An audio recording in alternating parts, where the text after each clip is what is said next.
hari.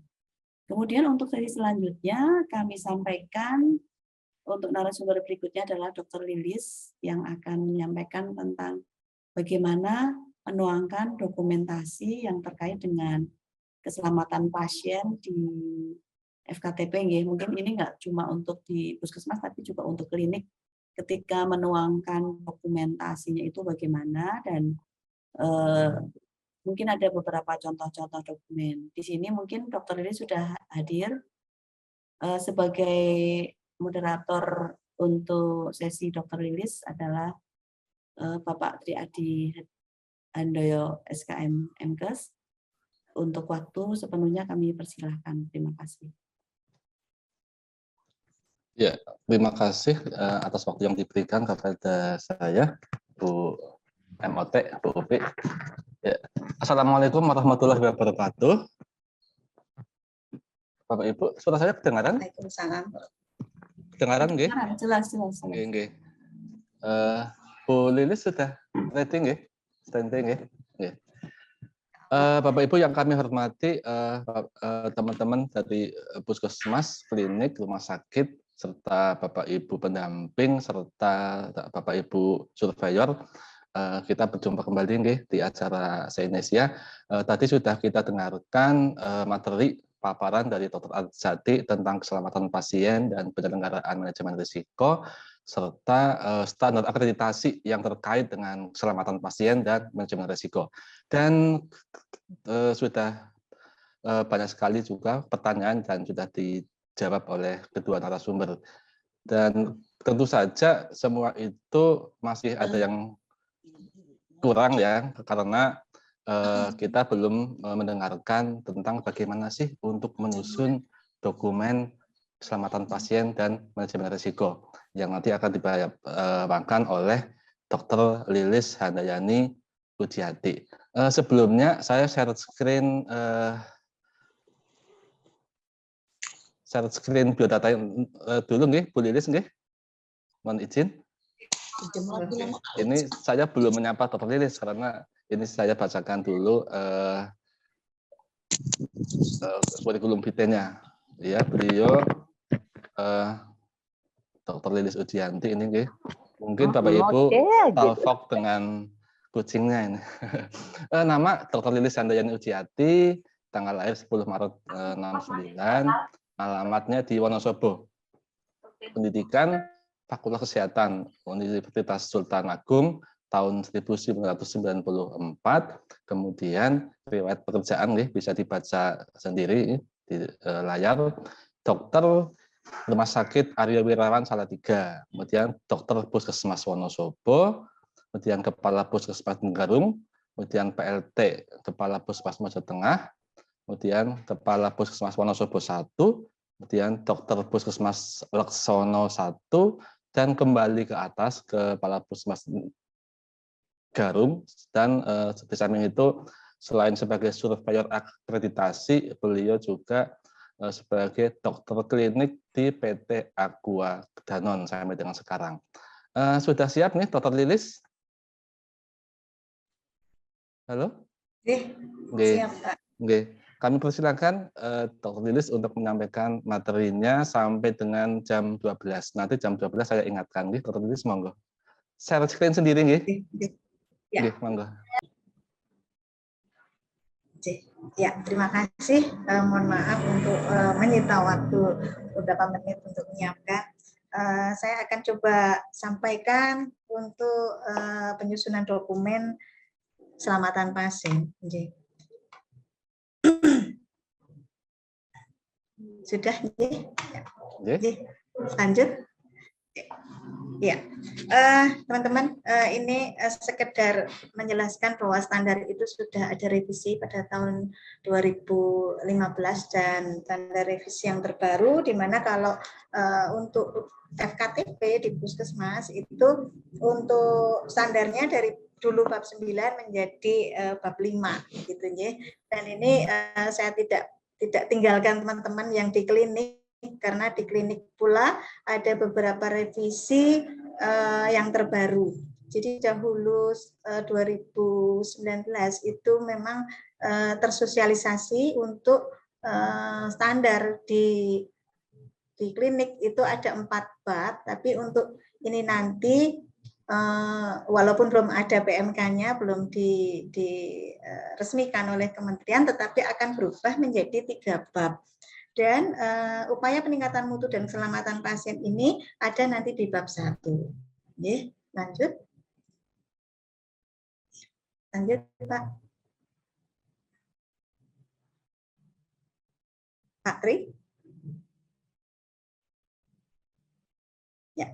Nah, ini untuk standar di PMKP di klinik, ini di klinik mohon karena teman-teman di sini lebih banyak yang juga dari klinik, jadi supaya kita sama-sama tahu bahwa nanti ada bab 1 itu upaya peningkatan mutu dan keselamatan pasien, di mana ada 5 EP, kemudian ada penerapan sasaran keselamatan pasien di 7 EP, dan bab 3 adalah pencegahan dan pengendalian infeksi 10 EP untuk standarnya. Lanjut. Ya. Ya, next ya.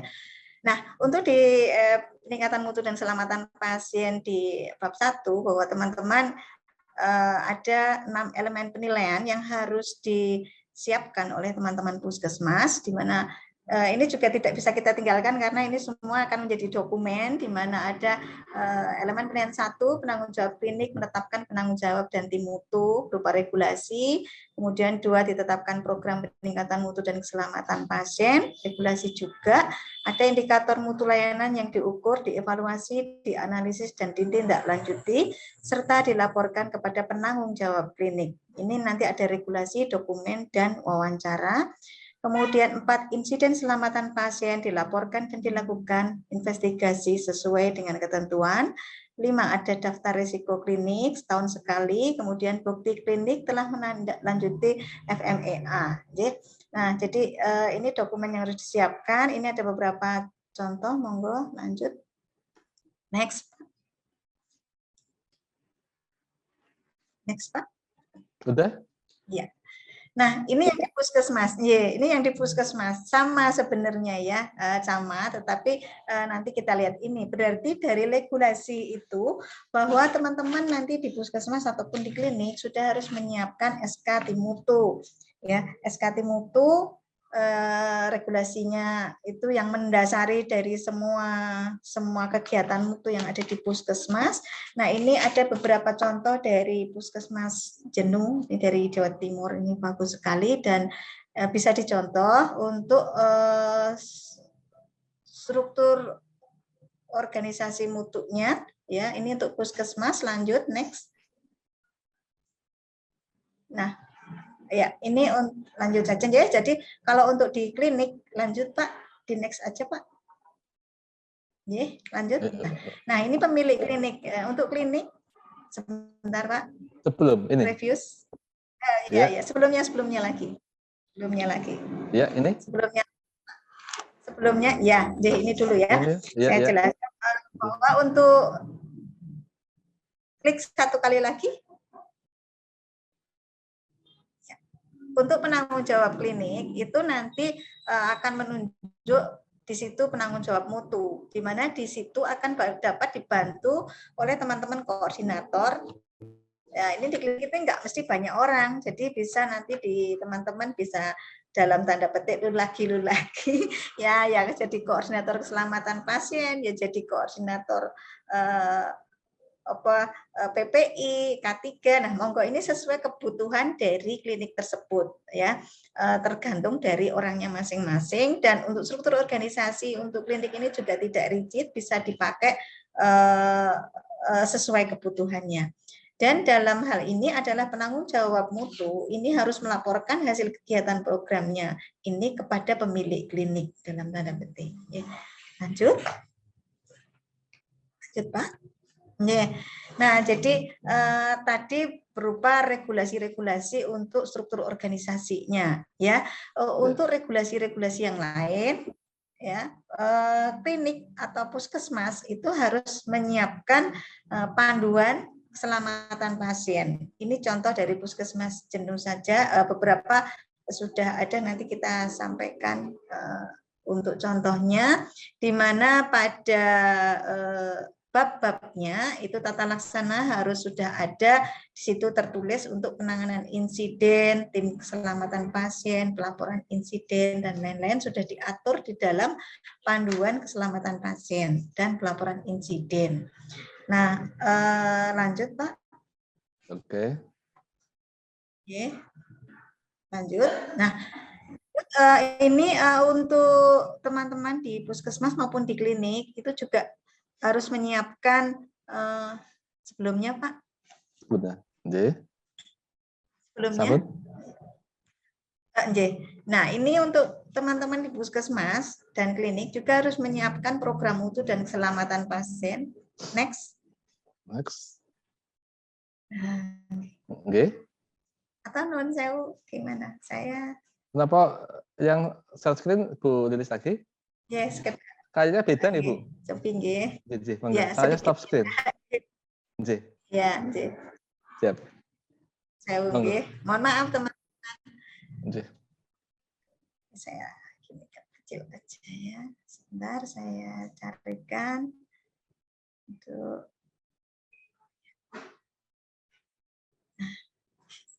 sudah bisa dibuka.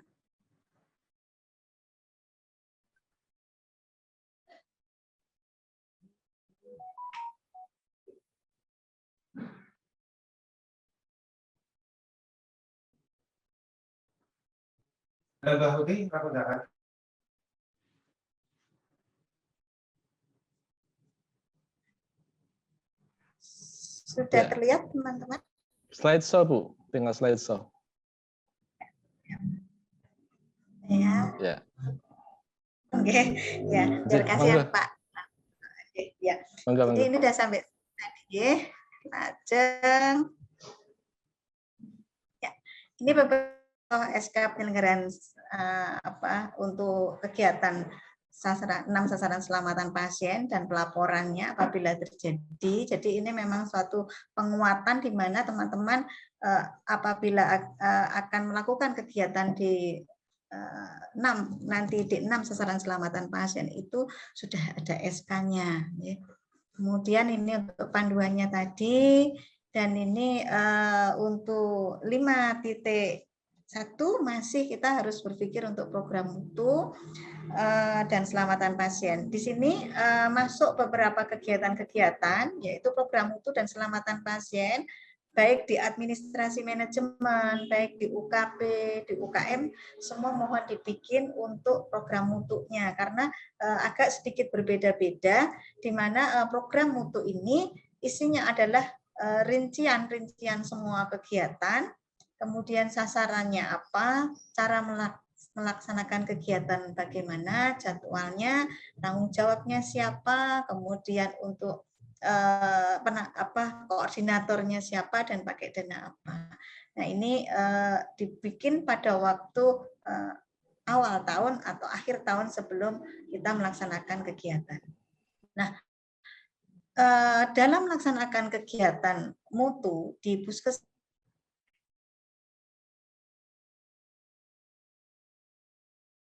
ukurannya supaya kita bisa tahu bagaimana kegiatan mutu yang dilakukan di dalam puskesmas. Nah, ini memang di Dr. Lilis. Oh iya. Sudah ya.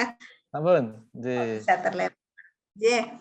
Ya, tadi kembali lagi bahwa puskesmas harus menyiapkan indikator mutu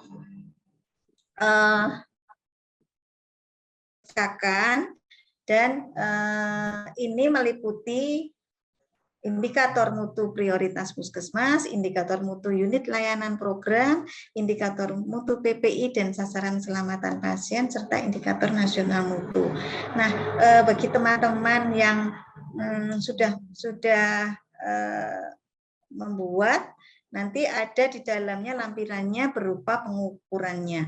Ini kira-kira teman-teman untuk indikator mutu PPI dan sasaran keselamatan pasien nanti kemarin waktu pas Sinesia indikator sudah kami jelaskan gitu, tapi nanti nggak apa-apa kalau misalnya teman-teman membutuhkan, kami bisa share untuk indikator PPI dan sasaran keselamatan pasiennya. Nah, gimana indikator ini nanti sekalian untuk profil indikatornya, nanti kita sampaikan ini saja dalam bentuk contoh, nggih. Contoh. Nggih, Bu Lilis. Lanjut. Nah, lanjut ya, untuk ini masih draft untuk puskesmas bahwa di 521 yang sudah disampaikan Dr. Cahyono tadi bahwa kita harus membuat suatu register resiko. Nah, register resiko, kemudian ini adalah elemen penilaiannya, ada identifikasi dan analisis risiko. Nah, ini salah satu contohnya. Bahwa teman-teman harus mengumpulkan forum identifikasi risiko di semua unit di Kepemimpinan Manajemen Puskesmas, UKM, dan UKP. Nah, jadi yang disediakan adalah forum identifikasi potensi risiko tinggi di semua unit dan forum register risiko. Ini nanti bisa dijadikan dalam. Kemudian dari situ akan bisa dilihat di mana risiko-risiko yang paling tinggi itu merupakan suatu risiko prioritas yang dalam prosedurnya mungkin akan kita buat suatu FMEA setelah pemilihan dari prioritas-prioritas tersebut. Ini adalah contoh dari register risiko, kolomnya seperti ini, dan ini ada dari puskesmas. Itu untuk tadi membuat suatu grading di dalam register risiko itu dari masing-masing unit pelayanan tadi di KMP, UKM, dan UKP. Ini salah satu contoh saja bahwa di situ ada risiko-risiko di gudang obat, ini sebagai contoh saja, di mana dari segi kegawatan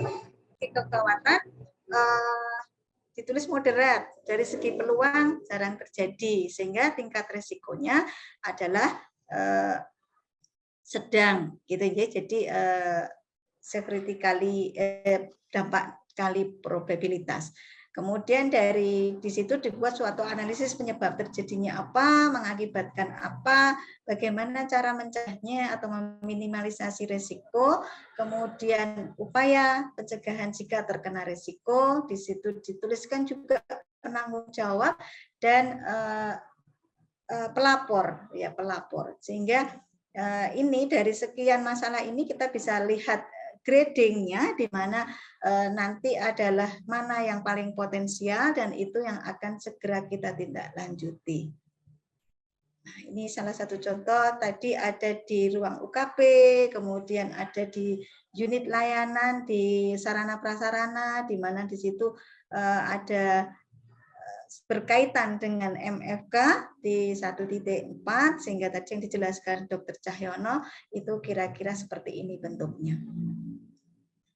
Kemudian ini masih juga, ya, monggo nanti untuk ini bisa dipakai sebagai contoh dari format identifikasi risiko, ya, di puskesmas. Nah, untuk risiko di dalam penyelenggaraan berbagai upaya di puskesmas ini memang harus dilakukan suatu mitigasi tadi, ya, sehingga ini bisa menjadi direduksi supaya bisa segera ditindaklanjuti. Dan dari sekian banyak risiko ini di dalam pokok pikiran sudah bisa dilakukan FMEA. Bisa lanjut, saya skip, ya, banyak sekali materinya. Nah, ini ya, ini dari langkah-langkah untuk bisa bagaimana menjadikan suatu FMEA, di mana di situ ada analisis tadi, ada mitigasi dan reduksi pemantauan, kemudian di sini dibikin suatu alur. Mungkin ini butuh waktu tersendiri untuk dibuat. Tadi dari panitia sudah mencoba meminta untuk narasumber lanjut untuk sedikit lebih rinci di FMEA dan RCA. Nah, untuk yang bab 2, ini untuk klinik, ya, untuk klinik ini memang sama, tetapi memang klinik ini lebih mudah sepertinya karena memang tidak terlalu seluas puskesmas. di mana pada standar di klinik ini juga bahwa klinik harus menerapkan sasaran keselamatan pasien dalam pelayanan dan asuhan pasien. Penerapan sasaran keselamatan pasien dalam pelayanan dan asuhan pasien di klinik bertujuan agar klinik memperhatikan aspek-aspek strategis dalam pelayanan yang bisa memberikan pengaruh kepada keselamatan pasien. Nah, penerapan ini juga ada di klinik, ya. Untuk di puskesmas, mohon maaf ini saya jadi dua ini, ya, tetapi karena ini rame-rame, ada puskesmas, ada klinik, jadi saya masukkan semua. Nah, kembali lagi kepada 6 sasaran keselamatan pasien, tadi sudah disampaikan oleh Dr. Arjanti, jadi ini tidak saya ulangi lagi, ada identifikasi pasien, komunikasi efektif, keamanan obat yang perlu diwaspadai, terlaksananya proses tepat lokasi, tepat prosedur, dan tepat pengurangan risiko infeksi jatuh dan risiko cedera. Ini untuk elemen penilaian di klinik, ya. Jadi ada 7 elemen penilaian yang harus disiapkan di klinik, di mana ada prosedur ditetapkan tadi sasaran keselamatan pasien, termasuk di SK-nya, di mana di situ akan tertulis SK dan panduan, ada maksud dan tujuannya, ada bukti identifikasi pasien sebelum intervensi kepada pasien sesuai dengan kebijakan dan prosedur, 3 tersedia bukti pelaksanaan komunikasi efektif, 4 bukti pengelolaan keamanan obat yang perlu diwaspadai, ya. 5 bukti penandaan sisi operasi, tadi sudah banyak kita singgung. Ya, untuk staf klinik mampu menjelaskan 5 momen dan mempraktekkan langkah kebijakan. Kemudian ada bukti penerapan pencegahan pasien jatuh. Ini untuk teman-teman di klinik. Untuk yang di puskesmas masih seperti biasa, karena untuk 6 sasaran keselamatan pasien itu masuk untuk yang 5 masuk di 5.3, dan yang untuk khusus PPI seperti yang workshop kemarin masuk kepada 5.5. Untuk persiapan dokumennya perlu SK penetapan 6 sasaran keselamatan pasien, dibuat pedoman keselamatan pasien, kemudian bukti pertemuan penyusunan SK dari 6 sasaran keselamatan pasien, dibuat SOP identifikasi pasien, SOP identifikasi pasien kondisi khusus, SOP komunikasi efektif melalui metode ESPER dan PK, SOP tepat lokasi, tepat pasien, tepat prosedur, SOP asesmen risiko jatuh, SOP peningkatan kewaspadaan obat di mana ada LASA dan high alert, kemudian bukti sosialisasi 6 SKP dan cara pengukuran profil indikatornya, ya. Dan yang terakhir adalah bukti pembahasan capaian 6 SKP yang tadi disampaikan oleh Dr. Cahyono, di mana bisa dimasukkan dalam forum-forum lokal karya mini atau pertemuan-pertemuan khusus untuk mutu. Ini untuk langsung saja dari 6 sasaran keselamatan pasien, di 5.3.1 itu ada bukti identifikasi pasien. Nah, tadi sudah dijelaskan, ini tidak saya jelaskan lagi bahwa petugas harus mengidentifikasi pasien. Ini sudah dijelaskan beserta gelangnya.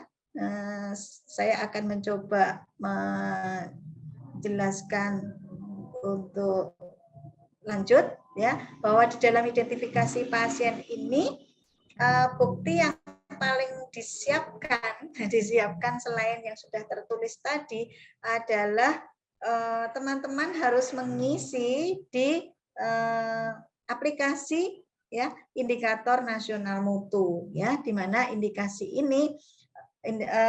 indikator nasional mutu ini sudah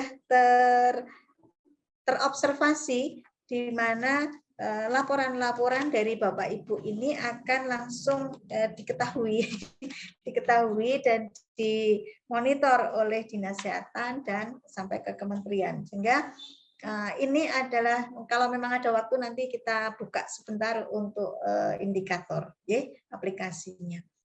Nah, ini untuk pelaporannya, ya, Jadi memang kalau ini nanti kalau untuk sebagai bukti bisa di dalam bentuk screenshot atau di dalam bentuk nanti di copy dan disampaikan dalam bentuk Excel untuk sebagai bukti telusurnya, ya. Kemudian 5.3.2 proses untuk peningkatan efektivitas komunikasi dalam memberi asuhan. Jadi ini tadi untuk komunikasi efektif, bukti-buktinya adalah tadi bahwa sebenarnya di dalam ada SBAR dan TPK itu ada stempelnya. Jadi yang inti adalah bahwa serah terima pasien itu ada bukti tertulisnya, bukan hanya stempel seperti itu. Ya. Jadi ini beberapa stempel, contoh stempel dan serah terima pasien yang nanti bisa di copy di puskesmas untuk bisa disampaikan. Ini tadi sudah dijelaskan oleh Dr. Arjati bagaimana kita menuliskan apa bedanya SBAR dengan TPAK. Ya. Ini saya tidak ulangi. Ini adalah contoh dari forum SBAR dan TPK. Mohon maaf, ini memang masih memunculkan nama sebagai contoh saja, nama puskesmas beserta dokternya, nggak apa-apa, nggih. Jadi ini sebagai contoh nanti teman-teman bisa melihatnya di mana pada SBAR yang di format asuhan kebidanan di teman-teman di persalinan ini ada bukti bahwa melakukan konsultasi dengan dokter yang ditulis, kemudian ada S-nya, ada B-nya, ya, kemudian ada rekomendasinya dokter apa dan tanda tangan. Apabila kita melalui telepon, berarti pada waktu hari berikutnya kita harus memastikan lagi kepada dokter untuk memberikan tanda tangan dan apakah yang sudah diberikan itu memang benar-benar sudah tertulis dan benar. Ini adalah formnya, dan untuk lanjutnya bahwa harus ada monitoringnya. Untuk monitoringnya sehingga selain dari format di asuhan dari teman-teman para medis, bidan atau perawat itu dibuat suatu register. Register ini bisa dalam bentuk buku atau dalam bentuk apapun, yang pasti dari setiap kita melakukan konsultasi atau ini konsultasi dengan dokter itu dibuat suatu register sehingga kita akan lebih mudah nanti untuk mencocokkan dan mengetahui telusurnya. Nah, ini monggo teman-teman untuk formatnya kembali lagi kepada puskesmas masing-masing, tidak ada format baku untuk monitoring register SBAR ini. Yang pasti setelah melakukan konsultasi dan mendapatkan tanda tangan dokter, petugas harus mencatat di dalam register.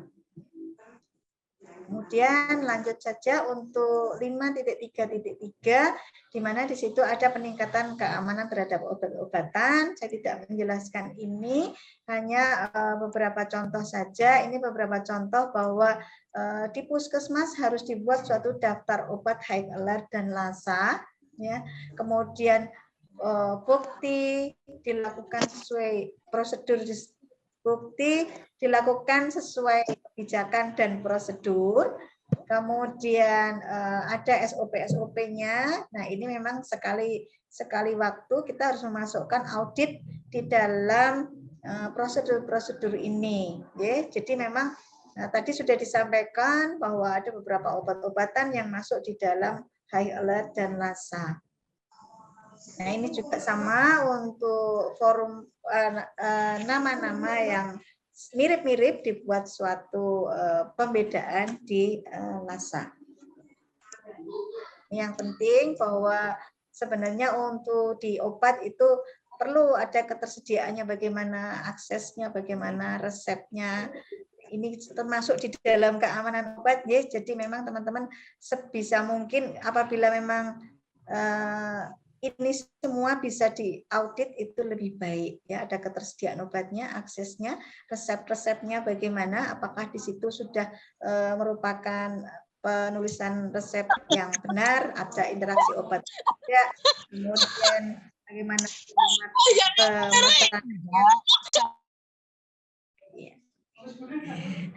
Ya, bagaimana persiapan, distribusi, labeling, verifikasi, dan administrasi serta pemantauan. Sekarang memang untuk kewaspadaan terhadap obat luar biasa untuk pemantauannya, sehingga teman-teman harus lebih mencoba lebih berhati-hati. Ya.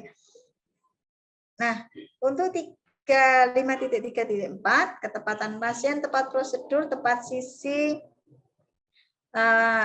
yang dilakukan operasi, ya itu untuk dokumennya adalah SK penetapan tindakan kedokteran yang memerlukan inform consent tertulis. Jadi memang untuk inform consent lebih baik dibentukkan di dalam SK, disepakati mana yang akan teman-teman buat dalam inform consent, ya. Kemudian tadi ada SOP sign in dan time out pada tindakan kedokteran. Kemudian protokol umum sebelum tindakan kedokteran dan form sign in time out ini teman-teman nanti bisa membuat suatu checklist. Tadi mungkin Dokter Cahyono menganjurkan bahwa memang dalam bentuk apapun, kalau misalnya narasi agak lebih menyulitkan teman-teman, lebih baik dalam bentuk checklist saja, karena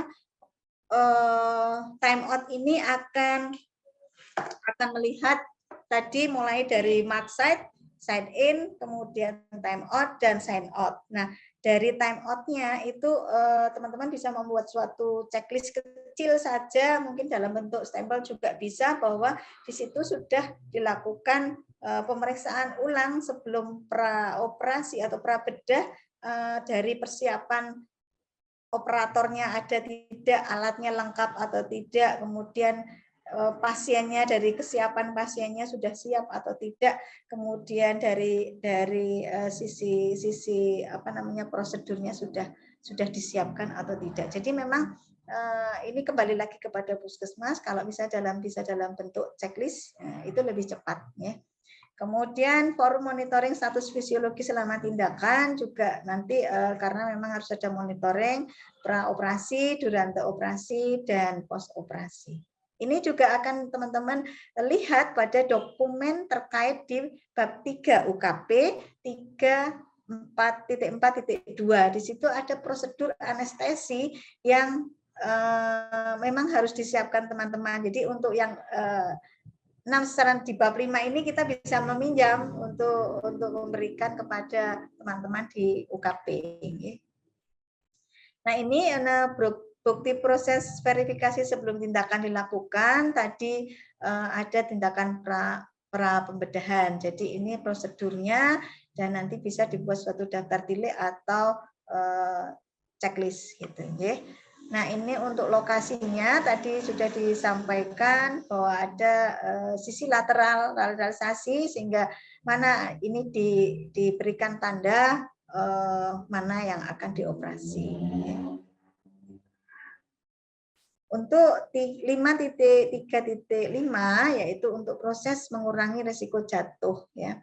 Ini kembali lagi bahwa di situ harus ada penapisan atau screening pasien dengan risiko jatuh. Ini sedikit contoh, ya, bahwa hasil asesmen risiko jatuh dicatat di dalam rekam medik untuk pasien risiko jatuh yang telah ditandai di screening visual rawat jalan. Jadi untuk rawat puskesmas rawat jalan memang hanya sedikit lebih simpel, di mana di situ teman-teman nanti bisa mencatat di dalam format sendiri untuk screening risiko jatuh, atau di dalam juga dimasukkan di dalam rekam medik. Forum screening visual rawat jalan hasil asesmen risiko jatuh ditulis di rekam medik. Lanjut tindak lanjutnya nanti akan menjadikan suatu evaluasi di dalam puskesmas yang merupakan nanti perencanaan yang akan dilakukan di puskesmas. Ini sedikit contoh, ya, sedikit contoh untuk mengurangi risiko jatuh. Setelah ini juga contoh dari beberapa puskesmas, di mana ada bisa di dalam bentukkan gelang atau apapun yang menjadi suatu kesepakatan di puskesmas, bisa gelang, bisa berupa kalung atau stiker, yang pasti ini bisa terlihat dan dibawa pasien sampai kepada unit terakhir keluar puskesmas. Ini contoh saja bahwa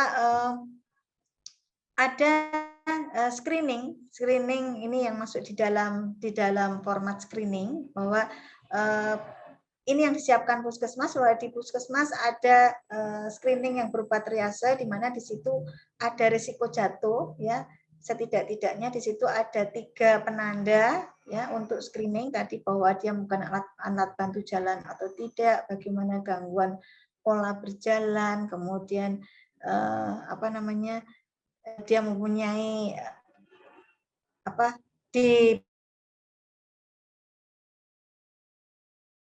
bisa menjadikan suatu screening awal dari teman-teman yang bertugas di gate paling depan, gitu ya.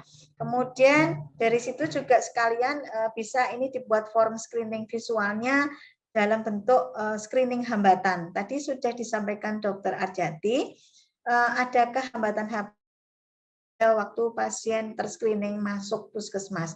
Di situ ada bisa hambatan bahasa, bisa hambatan fisik, ya, dalam bentuk misalnya tidak mendengar atau tidak melihat atau tidak bisa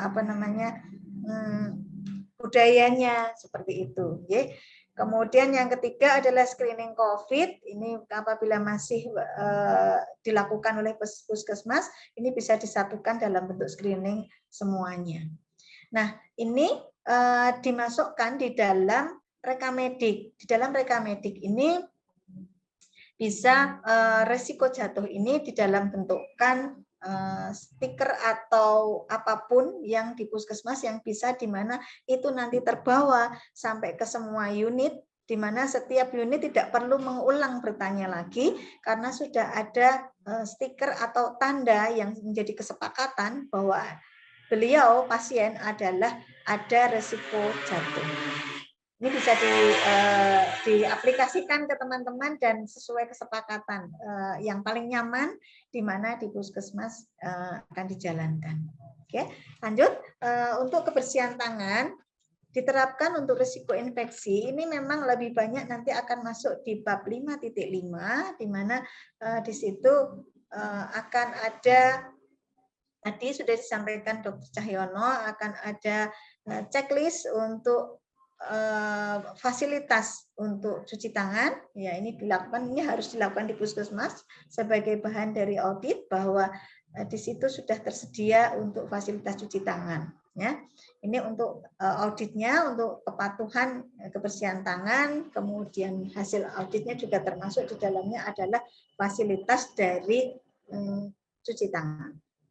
Ini adalah observasi dan ini sudah bisa ditulis di dalam laporan aplikasi indikator nasional mutu karena kepatuhan kebersihan tangan itu termasuk salah satu dari indikator mutu nasional, sehingga teman-teman observer yang ada di puskesmas bisa monggo untuk membuat suatu format tersendiri yang nyaman bagi teman-teman, di mana ini hanya contoh saja bahwa kita harus mengobservasi kepatuhan dari teman-teman di layanan, ya,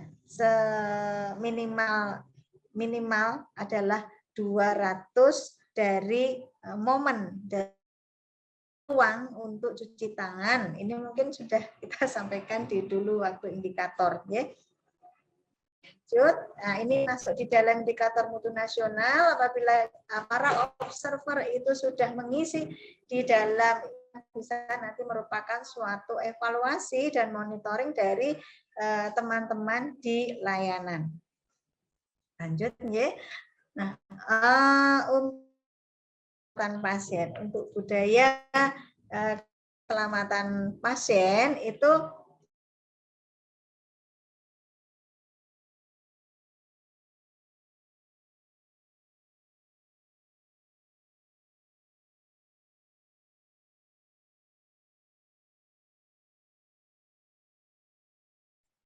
Pak Tri, sepertinya Bu Lilis terlempar lagi, Bapak. Terlempar lagi, iya. J.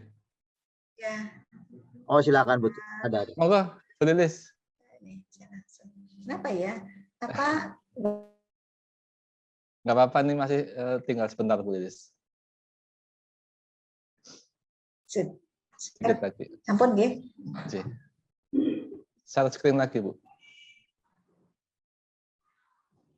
Ya, sudah kelihatan. Sudah terlihat? Sampun, jelas. Sudah. Oke. Ya, untuk bahwa puskesmas harus menetapkan ini, melaporkan suatu insiden keselamatan pasien dan mengembangkan budaya keselamatan pasien. Ini nanti akan kami sampaikan sedikit untuk pelaporan insiden keselamatan pasien sudah tadi ditayangkan oleh Bu Dr. Arjanti, di mana format ini sudah tersedia pada Peraturan Menteri Kesehatan Nomor 11 Tahun 2017 pada halaman akhir. Nanti kita sampaikan untuk formatnya supaya teman-teman lebih mudah untuk mengisi. Kami sudah menyiapkan dari Sinesia. Nah, untuk pelaporan ini sama seperti data pasien, nanti akan dalam bentuk, tadi sudah disampaikan oleh Dr. Arjanti, dalam bentuk tidak dalam nama, tetapi hanya inisial, kemudian rincian kejadian,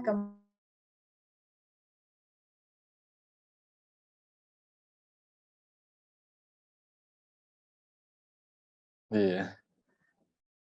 Kayaknya ada gangguan di sana, Bu, Pak.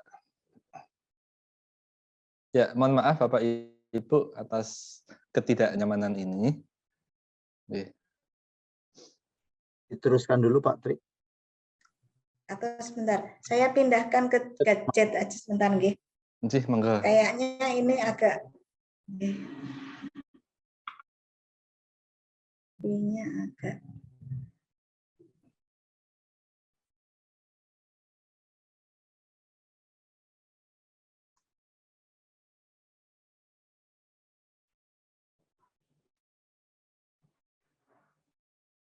sudah nggih.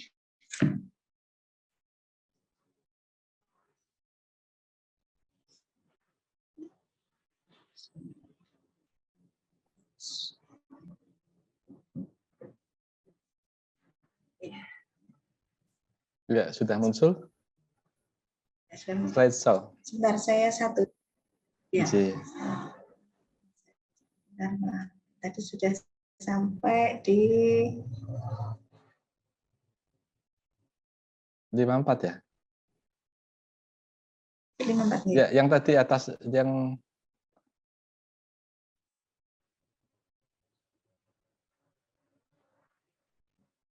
ini nggih. Ini nggih.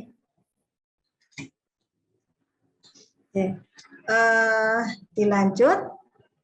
Ini sampai kepada nanti tindakan yang dilakukan segera setelah kejadian, kemudian siapakah yang melakukan tindakan, kemudian apakah pernah terjadi seperti ini, dan buat suatu laporan, kemudian dibuat suatu resgrading. Ini beberapa contoh saja. Bu Lilis, itu diresam. Bu Lilis, diresam slideshow nggih? Oh iya. Ya, resume slideshow seperti nggih. Nggih, sampun. Sudah nggih. Nggih. Nah, ini untuk meres gradingnya teman-teman untuk bisa menentukan bahwa pelaporan nanti harus kita laporkan di puskesmas atau nanti masuk kepada KNKP. Jadi kalau nanti risk gradingnya ini misalnya salah satu contoh saja kejadian ketemu kemudian di risk grading kuning, kemudian kita berarti kuning dan merah itu harus dilakukan laporan, ya, kemudian dilakukan investigasi selama 45 hari dan dilakukan pelaporan kepada KNKP. Ya. Untuk yang kuning sama yang biru dan yang hijau itu dilakukan investigasi sederhana di puskesmas, kemudian dalam 2 hari. Ini untuk investigasi sederhananya beberapa contoh bisa dilihat. Kemudian apabila nanti gradingnya kuning dan merah itu dilaporkan ke indikator nasional mutu dalam aplikasi. Kita masukkan aplikasi, dan apabila nanti hasil grading kita memang tidak benar, itu akan mendapat pelaporan bahwa KNKP memberikan grading ini entah hijau, entah kuning atau merah, gitu ya. Dan untuk yang ini untuk laporan bulanan, ya itu sebenarnya bisa dilihat monitoringnya bahwa puskesmas A, B, C itu sudah melaporkan. Ya, ini dengan hijau, tapi kalau masih merah berarti ini belum melakukan pelaporan. Untuk alur investigasi tadi sudah disampaikan Dr. Arjati, ya. Memang untuk yang kita setelah grading itu low, itu berarti kita investigasi sederhana, laporkan 2 hari, kemudian investigasi sederhana 1 minggu. Kalau yang hijau dilakukan investigasi sederhana 2 minggu, kemudian untuk yang kuning dan merah dilakukan investigasi komprehensif 45 hari dan dilaporkan ke KNKP. Nah, ini tidak saya lanjut ya.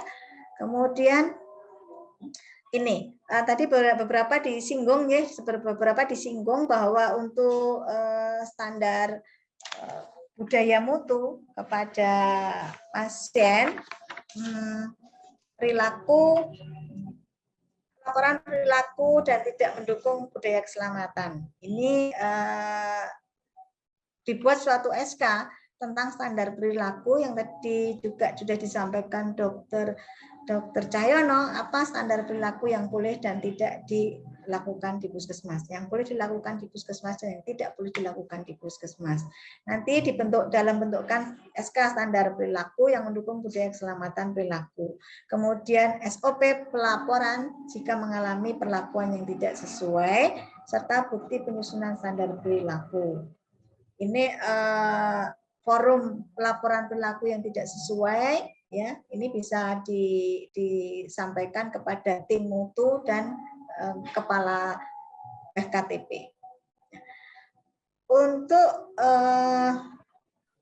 standar perilaku yang mendukung budaya keselamatan tidak semestinya itu sudah berupa SK tadi, SOP, ya, kemudian SOP pelaporan insiden akibat perilaku, KAK sosialisasi standar perilaku, kemudian bukti sosialisasinya dalam bentuk daun, kemudian laporan perilaku yang tidak sesuai, dan forum tindak lanjut laporan perilaku.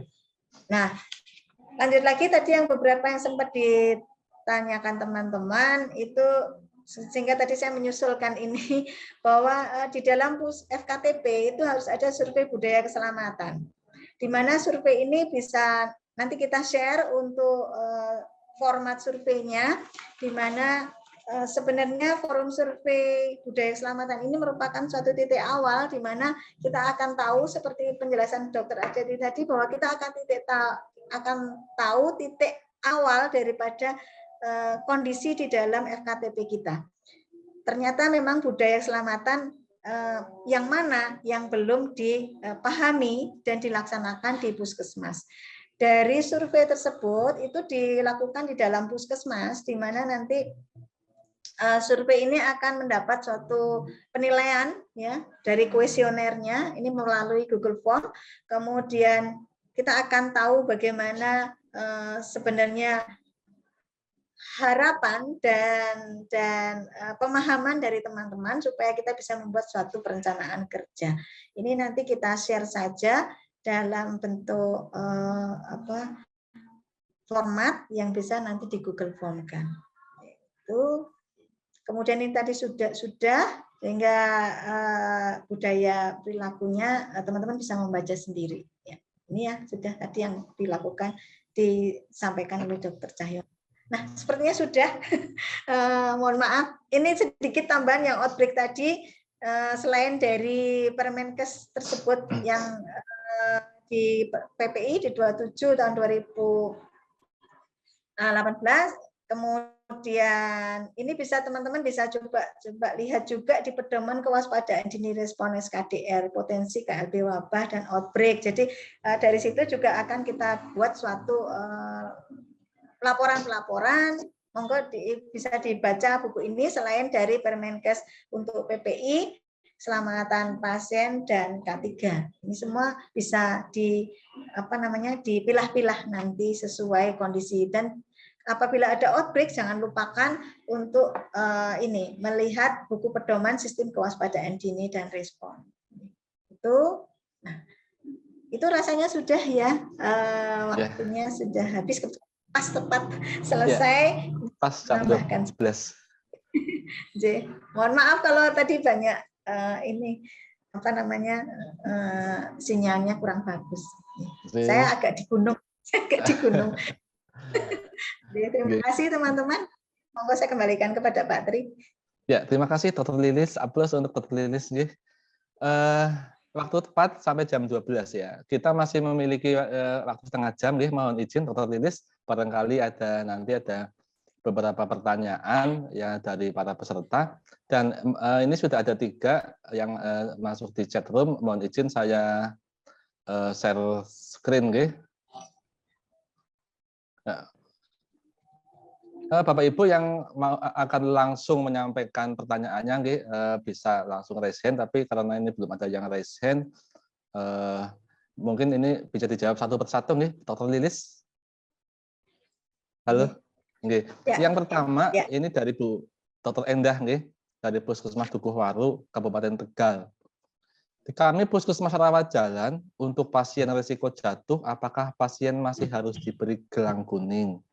Apa cukup penanda risiko jatuh di RM saja? Monggo, Dr. Lilis. Ya. Terima kasih Dr. Endah.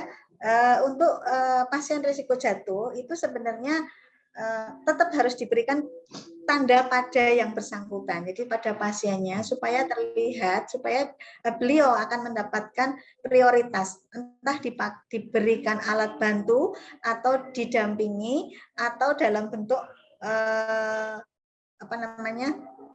edukasi kepada keluarganya.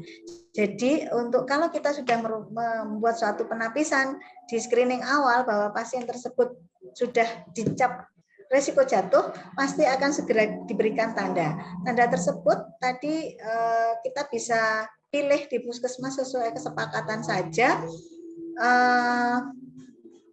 Bisa dalam bentuk gelang, bisa, takutnya kalau gelang nanti kalau misalnya mengganggu atau tangannya sakit atau bagaimana, berarti bisa dalam bentuk lain. Ada beberapa teman puskesmas yang memberikan dalam bentuk kalung kuning begitu ya, sehingga ini adalah pasien risiko jatuh. Tapi bila terlihat kok jelas banget ya, kelihatan semua pasien gitu, berarti ada kesepakatan di puskesmas kalau memang ada tanda, berikan stiker atau apa di lengan kiri atau lengan kanan, itu juga bisa. Tapi yang pasti harus terlihat supaya kita sedikit memprioritaskan untuk pasien-pasien tersebut.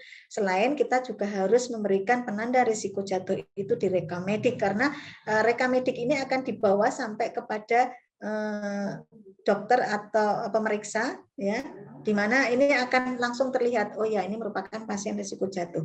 Nah, ini yang menjadikan supaya pasien ini akan terkawal dari awal sampai akhir. Seperti itu, nggih. Ya, terima kasih. Jelas Dr. Endah, nggih. Terima kasih ya, semoga. Dr. Lilis.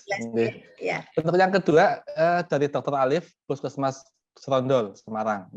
Mohon izin bertanya Dr. Lilis, untuk pasien risiko jatuh di rawat jalan, DO-nya bagaimana sih? Untuk monitoringnya bagaimana? Dan kalau di rekam medis, penandanya seperti apa? Atau nuwun? Oh iya, jadi definisi operasional itu kembali lagi kepada pokok pikiran. Jadi pokok pikiran dari pasien risiko jatuh adalah pasien-pasien dalam tanda petik bahwa dia mempunyai suatu keterbatasan kekurangan di dalam tubuhnya, ya misalnya dari fisiknya, kemudian dari penyakitnya misalnya, kemudian dari mungkin ada kecacatannya. Jadi memang itu sudah tertuang di dalam pokok pikiran. Nanti Ibu bisa melihat, saya ada contoh sebenarnya, apa saya bukakan atau bagaimana ya untuk DO-nya. Kalau misalnya misalnya tidak sempat, nanti bisa saya share untuk apa ya, indikatornya ya, karena kan ini kalau DO berarti kita terkait dengan indikator nggih, kondisi pasiennya bagaimana, kemudian diagnosisnya apa. Kalau diagnosis mungkin dari awal pasien sudah menceritakan ada riwayat sesuatu penyakit yang memang akan berisiko jatuh. Kemudian situasi di puskesmas juga seperti apa gitu ya, atau memang mungkin dari lansia atau punya penyakit tertentu. Nah, ini memang DO-nya lebih baik nanti teman-teman bisa mengambil dari pokok pikiran yang ada di 5.3.5 ya, 5.3.5. Kemudian untuk monitoringnya dari pasien risiko jatuh tadi pasti selain di ERM ya, kalau sudah di ERM tetap di dalam ERM itu kita tidak bisa meninggalkan tidak bisa menimbalkan kertas atau buku bantu ya. Jadi memang lebih baik kalau memang ada pasien risiko jatuh, kan tidak mungkin setiap hari aja ya, atau malah sedikit dari kondisi di puskesmas, jadi ditulis dalam register pasien risiko jatuh, itu juga lebih baik. Jadi tergantung nanti teman-teman kesepakatan di dalam puskesmas apa. Kalau memang di ERM, nanti ERM-nya kalau memang memungkinkan diberi suatu aplikasi yang menandai nomor atau bagaimana. Ini memang belum semua puskesmas pakai ERM ya. Tapi tetap kalau menurut kami ya tetap pakai buku bantu, sehingga nanti di dalam monitoringnya kita tahu, kemudian untuk bukti telusurnya nanti pada waktu survei itu kita sudah punya seperti itu ya. Penandanya kalau di ERM saya belum membuka semua untuk ERM, masing-masing punya aplikasi sendiri yang kemarin, tetapi nanti kalau kita menunggu tahun 2023 semua harus ERM, berarti nanti kita semoga ada penanda khusus yang memang menunjukkan bahwa itu pasien risiko jatuh. Oke. Ya, sudah, terima kasih. Jadi sudah jelas nih Dr. Alif. Jadi meskipun ada ERM tetap harus ada catatannya nih Bu Lilis. Ya, kemudian ya tetap untuk jadi kalau monitoring itu kayaknya susah ya kalau dibuat dalam bentuk apa ya, kalau monitoring itu tidak bisa dimasukkan di menurut saya, termasuk di dalamnya ada tadi monitoring SBAR, TBK itu kan juga tidak bisa, jadi tetap kita harus punya manualnya. Oke. Terima kasih. Ketentuan batas scoring dampak. Ya. Langsung. Berarti memang ekstrim nggih kalau untuk monggo Pak Tri.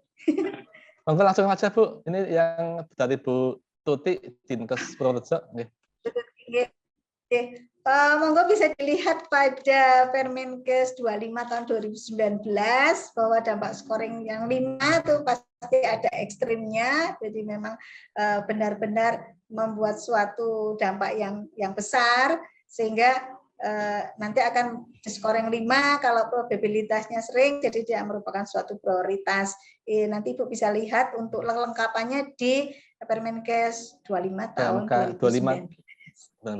Oke, terima kasih. Ya, ini pertanyaan itu akan lengkap semua biar sekalian lengkap. Ya, yang terakhir ini dari Bu Inayah Dinkes Tegal, untuk pelaporan insiden ke aplikasi maksimal dalam waktu berapa hari setelah investigasi selesai, Bu? Kemudian ini, monggo. Ini Bu Inayah ini teman kami yang paling rajin dan paling pandai. Ya, untuk pelaporan insiden ke aplikasi itu di dalam setelah kita melakukan investigasi kan ada 45 hari ya Bu. Ya, jadi tetap di dalam waktu itu kita sudah harus melaporkan, karena memang itu nanti kalau misalnya sudah selesai kelewat dan itu akan dicermati oleh KNKP supaya kita bisa mendapatkan feedbacknya. Jadi untuk grading yang kuning dan merah harapannya bisa selesai dikerjakan, dilakukan investigasi, dilaporkan kepada Kepala Puskesmas, Dinas Kesehatan, dan segera dimasukkan di dalam aplikasi INM, di mana di situ ada aplikasi IKP-nya. Ya, jadi memang di situ nanti akan terlihat ya kan 45 hari investigasinya, kemudian nanti akan terlihat feedback-nya bahwa itu memang benar-benar masuk grading kuning atau masuk grading yang merah, atau bahkan tidak masuk kuning dan merah. Di situ akan mendapatkan feedback, oh ternyata kasusmu itu adalah gradingnya hijau, seperti itu. Jadi memang dari rincian insiden itu kan tertulis lengkap sehingga beliau bisa memberikan feedback kepada kita. Itu Bu Inaya. Ini ada lagi dari Bu Inaya, Bu. 45 hari itu investigasinya ya, Bu? Iya, termasuk tapi kan secepatnya, kalau bisa jangan sampai 45 hari keburu kasus itu akan berisiko sehingga segera kita tangani secepat mungkin. Itu maksimal 45 hari itu. Iya. Ya, kalau misalnya gradingnya memang itu segera penting untuk segera ditindaklanjuti, jadi harapannya bisa lebih cepat, lebih baik untuk segera pelaporannya. Gitu, Bu. Ya, terima kasih atas pertanyaannya Bapak Ibu dan atas jawabannya Ibu Dr. Lilis. Ini yang terakhir dari temannya, ini bukan pertanyaan, ini harapan dari rekan Bu Lilis. Mbak Dewi Aring, ya sudah jadi spesialis ini masih ini. Ya, alhamdulillah bisa berbagi, nanti insya Allah ini kami share kok semuanya, termasuk beberapa contoh yang dari Sinesia dan survei dan lain-lain, insya Allah kami share untuk berbagi saja dengan teman-teman. Seperti itu, Pak Tri. Terima kasih, Dr. Lilis. Untuk Bapak Ibu yang lain yang menghendaki ada pertanyaan langsung, silakan raise hand.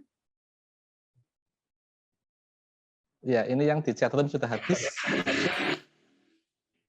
Ada? Biar lebih tuntas lagi. Ini Bapak Ibu, jadi nanti materinya akan kita kirim semua, baik materi PowerPoint maupun Words-nya, yang contoh-contoh dokumennya. Bu Lilis, ngaten mangke. Siap, siap. Nanti kita kirim.